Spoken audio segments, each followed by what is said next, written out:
ಪಶ್ಚಿಮ ಘಟ್ಟ ಭಾಗದಲ್ಲೂ ಕೂಡ ಧಾರಾಕಾರ ಮಳೆಯಾಗ್ತಾ ಇದೆ. ಕಪಿಲಾ ನದಿಯಲ್ಲಿ ಭಾರೀ ನೀರಿನ ಹರಿವು ಹೆಚ್ಚಾಗಿದೆ.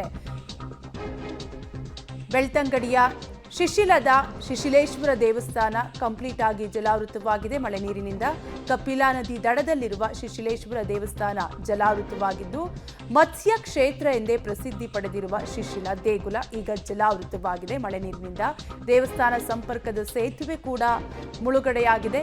ಒಟ್ಟಾರೆಯಾಗಿ ಧಾರಾಕಾರ ಮಳೆಯಿಂದ ಸಾಕಷ್ಟು ಅವಾಂತರ ಉಂಟಾಗಿದ್ದು, ಪಶ್ಚಿಮ ಘಟ್ಟ ಭಾಗದಲ್ಲೂ ಕೂಡ ಧಾರಾಕಾರ ಮಳೆಯಾಗ್ತಾ ಇದೆ. ಅಲ್ಲಿನ ನದಿಗಳು ಉಕ್ಕಿ ಹರಿತಾ ಇದ್ದು, ಬೆಳ್ತಂಗಡಿಯ ಶಿಶಿಲದ ಶಿಶಿಲೇಶ್ವರ ದೇವಸ್ಥಾನ ಜಲಾವೃತವಾಗಿದೆ. ಗಮನಿಸ್ತಾ ಇರಬಹುದು ನೀವು ಕೂಡ ದೃಶ್ಯಾವಳಿಗಳಲ್ಲಿ ಯಾವ ರೀತಿಯಾಗಿ ನದಿ ನೀರು ಉಕ್ಕಿ ಹರಿಯುತ್ತಿದೆ ಅನ್ನುವಂತಹ ದೃಶ್ಯವನ್ನ.